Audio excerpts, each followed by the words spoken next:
Hello, my name is NJ Franco, and this is my review of the Halflings Harvest by S.L. Rowland. Now, first and foremost, I read the book on Kindle Unlimited, so I don't have a physical copy of the book to show you, but this is what it looks like. So, according to the book's description, it is about a halfling named Marigold who owns her own inn and vineyard, and every single year for the past 9 years, she has entered this wine competition, and every year for the past 9 years, she has lost that wine competition to her biggest competitor named Galvin, who has a druid at his disposal to make sure all the ingredients grow like in their most ideal size and taste and whatever, which if you ask me, that's considered cheating, but irrelevant. Anyway, according that is what the book description claims that the book is about, but I slightly disagree with that description, okay? Because while it is about a halfling owning an inn in a vineyard and she entering a wine competition, I feel that the main focus of the story is between the budding relationship between Marigold the halfling and Poppy the gnome. Because while wine competition is mentioned, every so often, the relationship between Marigold and Poppy, starting at chapter 2 when Poppy is first introduced, their relationship just seems to be referenced and grows in pretty much every single chapter thereafter, while the wine competition is mentioned like once every like 4 or 5 chapters. So it's not as front and center as the book description seems to make it. Now, one thing I will say about the winemaking competition is, as someone who has made their own wine in the past, I took it up as a hobby for a short while, and I do understand how wine is made. I have to say, from my perspective, that the author has either A, made their own wine in the past, like I have, or B, is really good at researching on how wine is made because the description and the process that they describe winemaking to be in this book is, in my opinion at least, pretty dang accurate. So I gotta give props to the author on that one.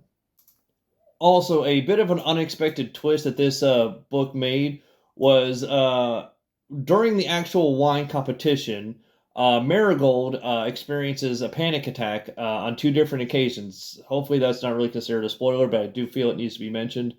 So on 2 different occasions during the wine competition, she experienced panic attacks. And as someone who suffers with anxiety, I've been clinically diagnosed with anxiety.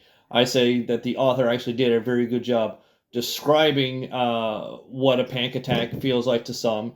And Poppy, Marigold's essentially girlfriend, actually gives her some advice, which I actually think can be very useful to other people who have anxiety like I do. And I'm actually going to directly quote what she said. She says, when you're feeling a panic attack, acknowledge the situation. If you can recognize the emotions, then you can keep them in perspective.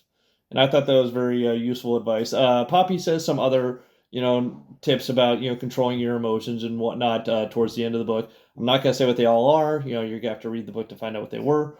But that, as someone who has been diagnosed with anxiety and whatnot, I actually really like that got incorporated into the book. And again, the author either has experienced similar situations or is just really good at their research, but definitely props on them. Now, a couple of things I feel need to be mentioned before I finish this review is there is a little bit of foul language in the book. Not a whole lot. It's like once every, few chapters, like every 4 or 5 chapters, you'll find like one curse word. And at no point is it ever the F word. But if you have a problem with foul language, just be warned that there is some, but not a whole lot. It's manageable. Also, you might be wondering because this book is a romance, it's between Marigold and Poppy primarily. You might be wondering if there's any like smut or spice or anything like that in this book. And in my opinion, no, not really. There's some hand holding, some hugging, a little bit of kissing towards the end, but nothing like too terribly graphic. In my opinion, this is a slow burn LGBT romance. So nothing too terribly bad if you don't like spice or smut or anything like that. Don't worry, this book doesn't really contain all that.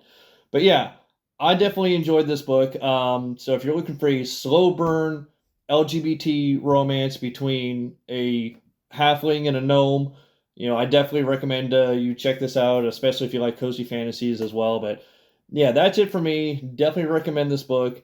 And as always, Thank you for watching.